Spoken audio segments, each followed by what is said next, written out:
Welcome to my super wacky game room tour! Yeah! I don't know how to do this. Hi guys, welcome to my crazy game room tour. Not really though. I've never wanted to actually make a game room tour in this house, even though you guys ask for it all the time, because this room is really small. There wasn't a room in this house that was good for a game room, so this is what I ended up working with. It's like 3 steps and it's so small that even though I've stacked everything as high as I can in here, I still have like a second game room in here. Kim, if you want to show. Oh, and thanks again to Kim for filming this video. She's using the tiny baby camera. Not sure how it's gonna go because this thing weighs like the weight of an actual baby, and her hands would get too tired trying to hold it. Come in. Come in. This is literally like boxes and boxes of extra games and magazines and random stuff from Australia. There's a ton of consoles stacked up in there. And I won't bother showing you, although you can see how tiny this area is because this is all my filming equipment, the table that we film the table videos at. In that room is like a second storage room filled with more games and another closet filled with more games. I need more space. I need like 7 more of these shelves, but hey, I'm working with what I got, and you guys wanted this, and I'm still in California, still looking for easy videos to make, so this is what you got. I do my best to blur out the backgrounds of my videos because I like that look where I'm in focus. I'll stand here usually, and my lights will be here, and the camera will be literally right here.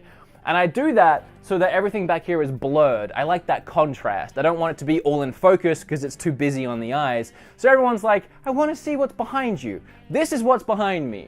All of this is Switch, my Switch collectibles, and then obviously the Switch games are down here. If you want to see my Switch stuff, there's a whole video that I made on every single thing in my Switch collection, and it's pretty recent. There's only gonna be like a few new games that I bought recently. I think maybe 1 new collector edition, that is Fury. And honestly, I got that in a video that I'm doing soon on the channel anyway. So we're not gonna bother with Switch stuff today. You've seen it, here it is, it's all over the place. You want a more in-depth look, watch that video. What I'm gonna show you is the thing that I like the most about my game room. Why am I still holding my camera? What I like most about this game room, despite its size, is it's actually a mishmash of my Australian collection and my North American collection. As a lot of you know, I'm Australian, hence the weird funky accent, and I collected a lot of games in Australia. Cut to that first game room tour I did years ago. This is my game room. The only Atari cut that I have is ET. And most of that stuff I kept, and it's here. And if you want to start with the retro stuff, all of this here is my Mega Drive collection. Not even Genesis, my Mega Drive collection. Pretty much every single game in here was gonna say Mega Drive. There is a bunch that are gonna say Genesis that maybe I bought here, but for the most part, there's like 80-ish Mega Drive games between the boxed ones, which there's a ton, and then there's loose ones somewhere. Oh yeah, stacked to heck up in that cube. And then again, with the NES stuff, most of this is gonna be, well, it's about a split of Australian and American NES games. They're all just kind of mishmashed in there with no rhyme or reason. Same goes for the Super Nintendo. You guys never get to see this. It's crammed down here. My Dreamcast games, which you'll notice are in big, I don't know what you call them. They're not the jewel case, the bigger jewel cases, I guess. But I prefer the look of these. A bunch of Saturn games, some imports, a bunch of PAL PlayStation games. I'm just gonna get B-roll shots of all of this. I'm not gonna go through every game. There's a lot of things that have a lot of meaning to me. Symphony of the Night being one of my favorite PlayStation 1 games. Don't know where that's hiding right now. Croc 2 was one of my absolute favorite PlayStation 1 games when I was growing up. Then we have my tiny Xbox section, which has actually been growing quite a bit since I got an Xbox One X. Now I'm holding a Keyblade. This was a gift from a fan, by the way, thank you. I'm out of breath. We actually leave for California in like 5 hours, and we've had no sleep. We're doing our best here.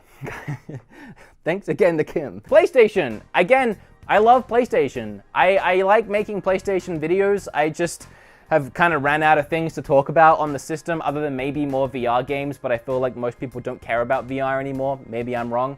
But as you can see, I probably have more PlayStation. Well, I don't know because they're bigger. But I have just as many PlayStation 4 games as I do Switch because I love my PlayStation 4 almost equally to my Switch. There's nothing really that special I want to highlight. There's some imports and stuff like that, but I mean, I'll again film B-roll and you can see for yourself. You guys never really get to see the right-hand side of my games here. You literally in the videos, you see to this shelf and then kind of about to here.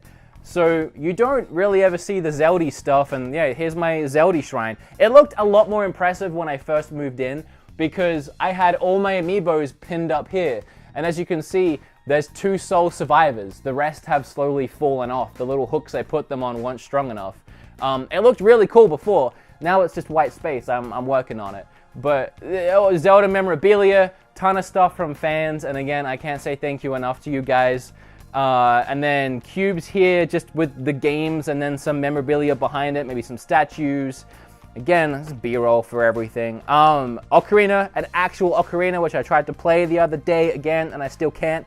And the Zelda stuff goes all the way down to here. And then where it cuts off, we have a bunch of PAL and American Wii games spliced up. You can tell the PAL ones because they have these big colorful M ratings or G ratings on the side of them. The what do you call those? Peggy rate? I don't know. Peggy 18, that's a thing, right? Peggy 18. And then these are the PAL PlayStation games, which you can tell very clearly by their very boring spines. I have always hated collecting PAL PlayStation games because I feel like they just look so boring. But I have the ones that I really liked when I was collecting. These were the games that I really wanted to play, have in my collection. There's a ton of Devil May Cry stuff, from special editions to sealed Devil May Cries. I wanted to get them all. Huge fan of the series, obviously. Most recently, I mentioned this in a video, but Kim bought me a Turbo Man doll. Thank you again, Kim. I love it. And then over here, we have a ton of retro stuff. These are probably some of my most expensive retro games. I never really cared all that much for collecting expensive games unless they were ones I really wanted. This is Kim's childhood copy of Snow Bros, and also her childhood copy of Yoshi's Island, which was the game that we had our first conversation ever about. Aw, aren't we cute? Hey, and then Final Fantasy, probably one of my best finds in the wild in Australia, a PAL version, obviously PAL because it was Australia, of Super Metroid. I very often talk about the 2 GameCube games I had when I was a kid being the only games in my collection still that were actually my games from when I was a kid. Lost Kingdoms 1 and 2. Well, I never actually mentioned this. The 3 Skulls of the Toltecs is one of the games that got me into point-and-click adventure games. I forgot the word for it. Point-and-click adventure games, and this was my actual copy. I don't know how I still have this. Because when I left home, didn't really get a choice, I didn't get to take anything either. And I managed to sneak out of the house my 2 GameCube games. This, I don't know how I got this back. I honestly don't know, but I'm so happy about it. Because it's obviously something you do not find unless you're just buying it. I doubt it's expensive, but it's something you don't find. And it's a really good point-and-click adventure game that nobody talks about. Metal Storm is up here, Turtles Tournament Fighters. I have Action 52 downstairs. I'll get shots of that later. Behind my computer desk where I edit, I have 3 IKEA shelves, which you're seeing right now, but they're downstairs. And they're full of my collectibles, my statues, my Panasonic Q, which is the gem of my collection, which is why it sits behind me where I can monitor it all day and make sure no one's stealing it. Who looks drunk? Yeah, this guy? Kim made me, well, actually, you made this, and I stole it because I liked it. Yeah, because you were gonna sell it, and then I was like, nah. And then I was gonna buy it, but then we decided to go and get married, and then it was like, well, what's the point now? It's the same money. Helpful tip, fellas, marry an artist so you don't have to buy art. I know. And then you just steal it. Oh, this is probably the most expensive game in my collection. I can't be bothered pulling it out. It's StarCraft 64 in box. It's the PAL version, which can run upwards of like $1,000. That one probably wouldn't because it's missing the manual and the box is a little beat up and the label is a little ripped, but still a very expensive game. For the last generation of systems, Xbox 360 was by far my favorite system. I'd probably say even more than the Wii U, just because it had games and I really enjoyed playing games on it. And these are all my 360 games, and every single one is PAL because I bought more than all the games I ever wanted while the 360 was current, and then when I moved, it was game over. Yeah, I mean, I don't really have much to say about it, but I really love this collection. And I think a reason why I love this collection the most is because there's probably more than 100 Xbox 360 games here, which is obviously up there with like my Mega Drive and my Switch collection and how many titles I have. But I know for a fact that I have played and finished 95% of these 360 games.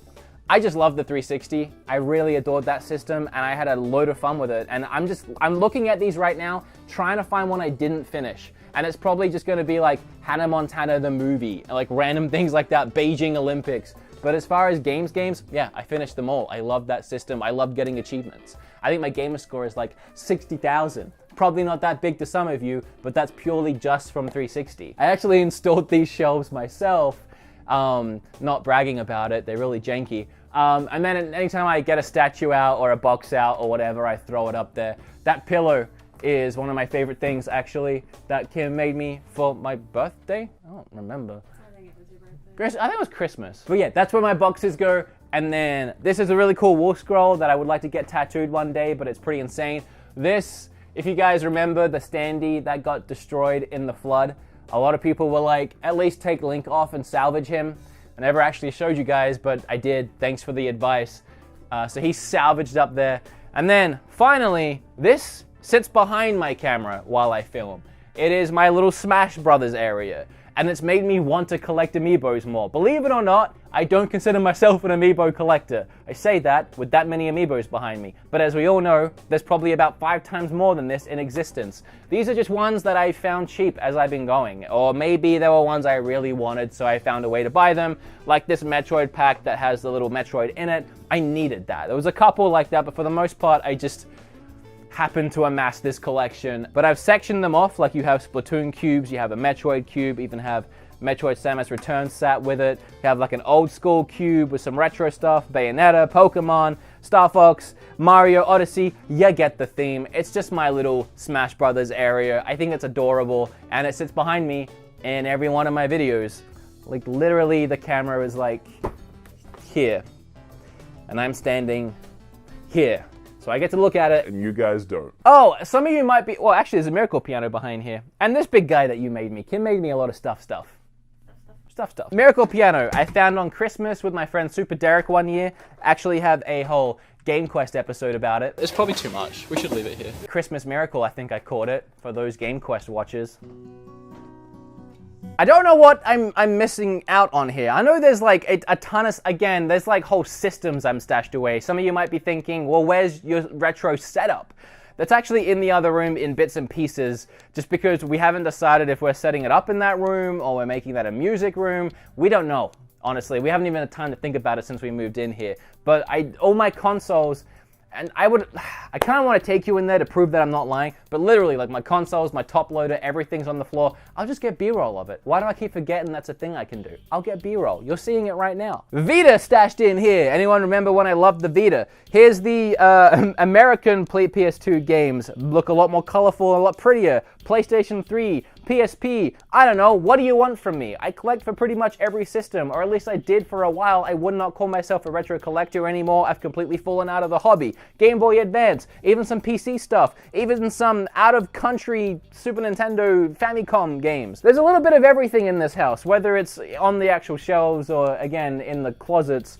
There's a little bit of everything. One of my most recent retro pickups was Chrono Trigger. Bought that bad boy at Retropalooza. Final Fantasies, Skies of Arcadia. Like literally, if you actually look, which it's hard to do because there's so much junk everywhere, I've crammed in little nuggets of like gaming history all over the place. And I just really, I like the organized mess of it all. I like looking at it like a Waldo puzzle, and you can look over here like 10 times and you won't see Wily Wars on the Mega Drive. And then like the 10th time you look, you're like, is that Wily Wars on Mega Drive? Pretty hard game to find. My voice went really weird there. I don't know, it's really late at night and I'm just doing this for a quick video. I don't know what I'm doing, I'm losing my mind now. Anyone watch Pixel Squad? Aaron and Ricky? Riff and Ricky? Legitimately, I'm so out of it right now, I can't remember.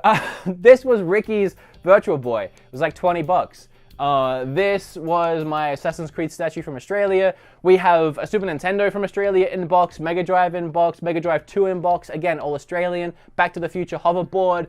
It's just stuff, man. It's just stuff. So this is essentially it, you know? I'm not gonna go through everything. I don't care enough. There's pops here. I don't know, do you like pops? I don't. I just get them sometimes. Some of them are cool. Back to the Future, wrestling, Home Alone, other stuff. Preacher's a good show. My Hero Academia. No, just buy it. It just happens. It just turns up in my house.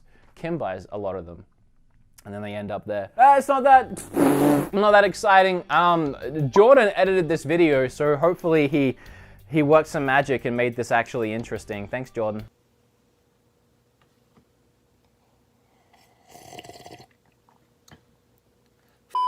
Other than that, yeah, this was literally me panicking last second before we leave, trying to get something up for you guys so YouTube algorithm doesn't forget that I exist. I hope you enjoyed this regardless. The one thing I did want to show you guys was pretty much just the stuff you don't get to see usually when I film, and I think you've pretty much seen it. I hope you enjoyed it. Smash like if you did. Comment down below with what your favorite thing in my collection is. The hair flip all over that, the subscribe button. I don't know.